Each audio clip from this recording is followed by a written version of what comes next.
अस्सलाम वालेकुम फ्रेंड्स, ई एजुकेशन में आप लोगों का इस्तकबाल है। आपका ट्यूटर मोहम्मद आज़म आप लोगों की खिदमत में हाजिर है।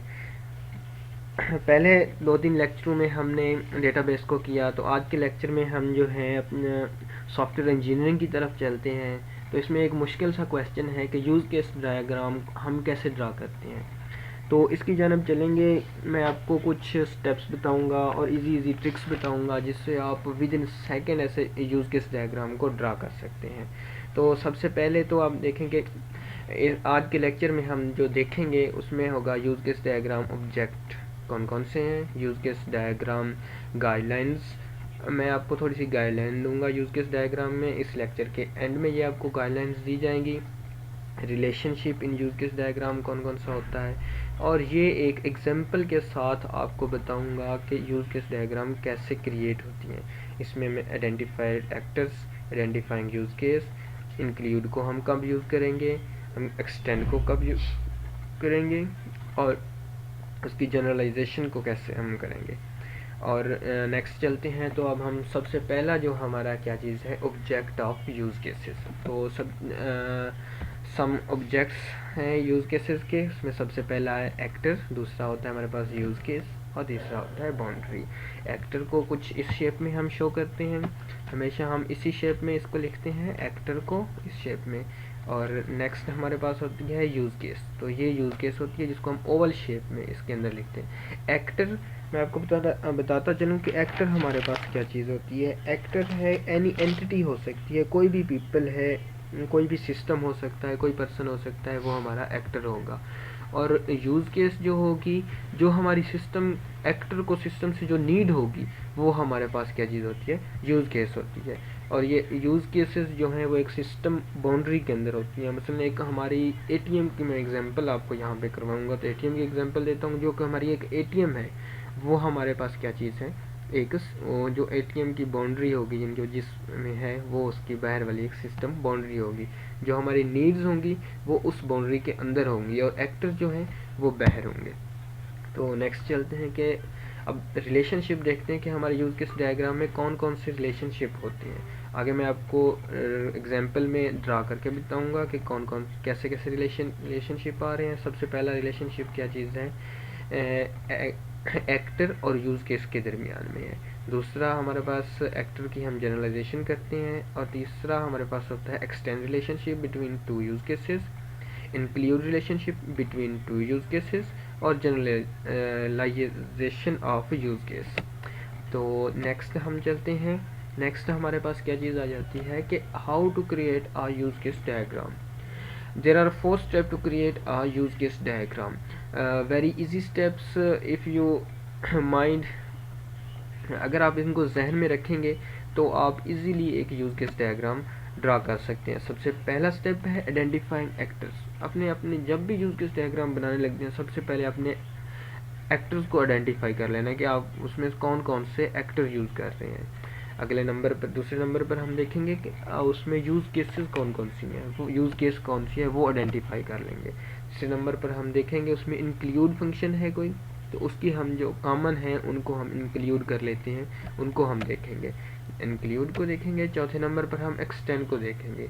एक्सटेंड जो है दरअसल में ये ऑप्शनल होता है, लेकिन ये बाज़ात ऑप्शनल नहीं भी होता, लेकिन ये हमेशा किसी न किसी कंडीशन पे डिपेंड करता है। अगर कंडीशन रॉन्ग होंगी तो ये हमें मोर इन्फॉर्मेशन दे देता है, और कभी कभी कंडीशन तो लाजमी अप्लाई होगी, रॉन्ग एंड राइट वो आगे हम अपने देखते हैं कि जो भी एग्जांपल हम देंगे कि एग्जांपल में हम किस तरीके से शो करेंगे। तो आप देख रहे हैं कि मैं यूज़ केस डायग्राम एग्जांपल में एटीएम को यूज़ कर रहा हूँ। तो ये आपको एक जो नज़र आ रहा है, ये हमारे पास सिस्टम बाउंड्री है। तो सबसे पहला हमारा जो होता है काम, वो हमने करना होता है आइडेंटिफाइंग एक्टर। एक्टर कौन कौन से, अब एटीएम है, एटीएम पे कौन कौन से एक्टर होंगे, सब में जहन में आता है। पहले जहन को थोड़ा सा दोहराइए कि आपके जहन में कौन सा आता है। अब खुद एक एक्टर है, मीन्स यानी कस्टमर जो है वो सबसे पहला एटीएम का एक्टर होगा। दूसरा जो एक्टर होगा वो हमारे पास होगा टेक्नीशियन, कि एटीएम ख़राब हो जाती है, उसकी देखभाल भी करनी है, मेंटेनेंस, रिपेयर, सब कुछ उसमें टेक्नीशियन ही काम आएगा। और तीसरा और आखिरी इसमें हमारे पास बैंक जो है वो भी एटीएम का एक एक्टर आएगा। तो आपने देखा ये कि एक्टर हमने पहली डेफिनेशन में पढ़ा था एक्टर जो है एनी एंटिटी हो सकती है that performs a role in a given system, could be a person, organisation और एन एक्सटर्नल सिस्टम। वो ऑर्गेनाइजेशन भी हो सकती है, जैसे हमारे पास बैंक आ गया, ये हमारे पास एक ऑर्गेनाइजेशन है या फिर एक्सटर्नल सिस्टम है। और टेक्नीशियन एक पर्सन होगा और कस्टमर भी एक पर्सन है। तो अब हम चलते हैं कि नेक्स्ट हम दूसरा जो हमारा होता है पॉइंट, पहला हमने एक्टर आइडेंटिफाई कर लिया, दूसरे नंबर पे हमने करना है इसमें यूज़ केस आइडेंटिफाई। तो हम कस्टमर के लिए कौन कौन सी यूज़ केस होंगी, यूज़ केस असल में क्या है, तो इसको जहन में रख लेंगे। यूज़ केस हमारे पास वो चीज़ होती है जो एक्टर को सिस्टम से रिक्वायर होती है। मसलन हम एक्टर हैं तो हमको एटीएम से क्या क्या रिक्वायर है, वो हमारी यूज़ केस बनती जाएंगी। इतनी सिंपल सी बात है। सबसे पहले हमारे पास रिक्वायर क्या चीज़ होती है, लॉगिन। हम अपना एटीएम में जब भी होते हैं लॉगिन होते हैं। तो लॉगिन से जो पहला रिलेशनशिप है हमारा वो कस्टमर और लॉगिन के दरमियान बन रहा है। लॉगिन और कस्टमर के दरमियान रिलेशनशिप, ये हमारी रिलेशनशिप बन रही है। तो दूसरे नंबर पर हम देखते हैं कि हमारा जो रिलेशनशिप बन रहा है वो हमारा बन रहा है इंक्लूड रिलेशनशिप बन रहा है लॉगिन और ट्रांजैक्शन के दरमियान। लॉगिन और ट्रांजैक्शन के दरमियान इंक्लूड रिलेशनशिप बन रहा है। ये इंक्लूड और एक्सटेंड का बाद में आपको बताता हूँ क्या है। इंक्लूड हमारे पास क्या चीज़ होती है, इंक्लूड हमारे पास होता है कि जो जो चीज़ हमारे पास मौजूद है उसमें ही आगे कोई और चीज़ मौजूद हो, उसको हम जो हमेशा मौजूद रहती है उसको हम लॉगिन कहते हैं, इंक्लूड कहते हैं सॉरी। तो ट्रांजैक्शन आ गई, ट्रांजैक्शन में आगे हमारे पास कौन कौन से रिलेशनशिप आ सकते हैं, विदड्रा आ सकता है, ट्रांजैक्शन हमने करनी है जो हम विदड्रा कर सकते हैं, बैलेंस चेक कर सकते हैं, डिपॉजिट कर सकते हैं। तो अब मैं आपको एक्सटेंड का थोड़ा सा बताता हूँ कि एक्सटेंड हमारे पास जो है वो क्या चीज़ है। एक्सटेंड जो है हमारे पास, अब लॉगिन तो हमने कर लिया, अब देखें अब अगर लॉगिन ना होता तो हमारे पास क्या चीज़ आता, बैड पिन। तो ये जो बैड पिन आया ये हमारे पास एक्सटेंड रिलेशनशिप है। क्यों, कि ये एक ऑप्शनल है, ये हमारे पास ज़रूरी नहीं है कि ये होता। अगर यहाँ पे जो कंडीशन थी वो फुलफिल ना होती तो हमारे पास बैड पिन आता, फिर हमारे पास एक्सटेंड रिलेशनशिप होता।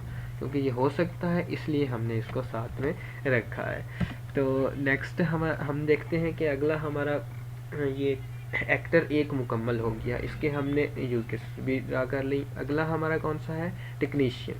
तो टेक्नीशियन का यूज़ केस किस यूज़ केस के साथ रिलेशनशिप बनेगा, अपने जहन में रखिए कि सोचिए थोड़ा सा कि टेक्नीशियन एटीएम पे क्या कर सकता है, एटीएम की देखभाल कर सकता है, उसको रिपेयर कर सकता है। तो जो उसकी नीड है उसी को हम यूज़ केस बनाते हैं। मसलन रिपेयर, मेंटेनेंस, उसकी देखभाल करता है, रिपेयर करता है। तो ये दोनों हमारे पास टेक्नीशियन की जो है हमारे पास वो यूज़ केसेस बन गई और इनको हमने इस साइन के साथ इसके साथ रिलेशनशिप बना दिया।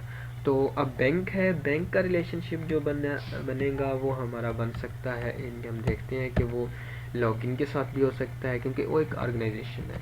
वो चेक बैलेंस भी कर सकता है, विदड्रॉ भी कर सकता है, मेंटेनेंस भी बैंक कर सकता है और रिपेयर भी कर सकता है।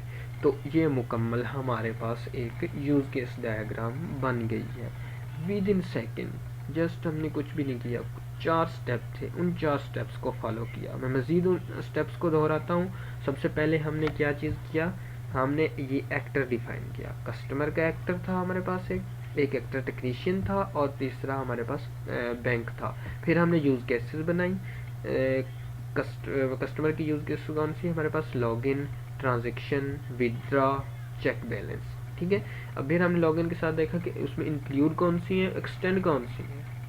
तो ये तो ऑप्शनल होती है एक्सटेंड, वो आपको पहले मैं एक्सप्लेन कर चुका हूँ। फिर हमने इसकी देखी कि इसकी जो टेक्नीशियन हमारा एक्टर है इसकी कौन कौन सी हमारे पास बन रही, कौन कौन सी हमारे पास यूज़ केसेस बन रही हैं वो देखी। फिर बैंक की देखी। तो अगला हमारा एक ऑप्शन था जो सेकंड नंबर पर था कि गाइडलाइंस, थोड़ी सी आपको गाइडलाइंस देनी है यूज़ केसेस के लिए। उस गाइडलाइन को जब आप जहन में रखेंगे तो यूज़ केस बनाते वक्त आप कोई भी गलती नहीं करेंगे। सबसे पहले तो आपको बताता चलूँ कि ये हमारे पास एक्टर और टेक्नीशियन जो है प्राइमरी एक्टर्स होते हैं और बैंक सेकेंडरी एक्टर होता है। और प्राइमरी एक्टर हमेशा लेफ़्ट साइड पे होंगे हमारे सिस्टम बाउंड्री के, और जो हमारा सेकेंडरी एक्टर है वो हमारा जो है राइट साइड पे होता है हमेशा। तो इससे अगले मैं नेक्स्ट गाइडलाइन पे चलता हूँ कि हमारा जो एक्सटेंड और इंक्लूड के ऑप्शन है, ये बोथ जो है ये डैशेस के साथ, डैशेस एरो के साथ होने चाहिए। जब भी आप एक्सटेंड और इंक्लूड को लिखें तो वो डैशेस एरो के साथ होने चाहिए, लाइन एरो के साथ नहीं होने चाहिए। नेक्स्ट चलता हूँ कि हमारे पास जो एक्सटेंड और इंक्लूड के एरो कीज के साइन है, इनको याद रखना है। जब एक्सटेंड हो तो आपने उसके एरो साइड जो है वो ऑलवेज जो होती है हमेशा वो उसके बेस यूज केस की तरफ होती है, और इंक्लूड में जो इंक्लूड हो रही होती है यूज केस उसकी जानिब होती है। ये पॉइंट लाजमी जहन में रखना है। ये एरो कीज का एक्सटेंड में हम बेस यूज केस की जानिब करते हैं क्योंकि ये उसकी बेस थी, बेस यूज केस की जानिब, और ये ट्रांजेक्शन इसमें इंक्लूड थी, इसलिए हमने ये एरो साइन जो है ये हम इंक्लूड यूज केस की तरफ करते हैं। ये थी सेकेंड गाइडलाइन। थर्ड गाइडलाइन की तरफ चलता हूँ। ये थी एक दो गाइडलाइंस जो मैंने आपको दी हैं। तो नेक्स्ट अगर हम देखते हैं कि हमारा सिनेरियोज अभी भी फुलफिल नहीं हो रहा, इसमें कुछ और आ सकता है, तो देखिए हमारे पास एक और एक्सटेंड रिलेशनशिप यहाँ पे ट्रांजेक्शन और हेल्प के बिटवीन बन सकता है। देखिए ट्रांजेक्शन हम कर रहे हैं, ट्रांजेक्शन हमारी नहीं हो रही, चेक बैलेंस भी नहीं हो रहा, डिपॉजिट भी नहीं हो रहा, विदड्रॉ भी नहीं हो रहा, तो उस वक्त हमारे पास कौन सा ऑप्शन आता है? उस वक्त हम ये ऑप्शन अपनाते हैं हेल्प का। तो जो हेल्प का होगा वो हमारे पास एक्सटेंड रिलेशनशिप होगा। क्यों कि हेल्प एक ऑप्शनल भी है, अगर आपकी वो कंडीशन फुलफिल नहीं हुई उस वक्त आप हेल्प की जानब किए, तो ये हमारा एक और एक्सटेंड रिलेशनशिप बनेगा। तो थैंक यू फ्रेंड्स, आप लोगों ने मेरा ये लेक्चर सुना। अगर आप लोगों को मेरा ये लेक्चर पसंद आया होगा तो मेरा यूट्यूब चैनल लाजमी सब्सक्राइब कीजिए, और अगर आपको किसी चीज़ की समझ नहीं आई है तो आप मेरा यूट्यूब चैनल सब्सक्राइब कीजिए, उसमें कमेंट्स कीजिए, तो मैं आपको उसके आंसर लाजमी ही दूंगा। तो मज़ीद आप इन जो गाइडलाइंस मेरे लेक्चर में हैं, जो स्टेप्स मेरे लेक्चर में हैं, इनको फॉलो करके चलेंगे, कोई भी सिनेरियो आपके सामने आएगा तो आप उसको विद इन सेकेंड उसकी यूज़ केस डायग्राम बना सकते हैं, कोई मुश्किल नहीं है। एक्सटेंड और इंक्लूड को भी हमने देखा। तो थैंक यू फ्रेंड्स, मुझे सुनने का शुक्रिया। अल्लाह हाफिज़, नेक्स्ट लेक्चर में मिल लेंगे इंशाल्लाह। अच्छी दुआओं में याद रखिएगा। खुदा हाफिज़।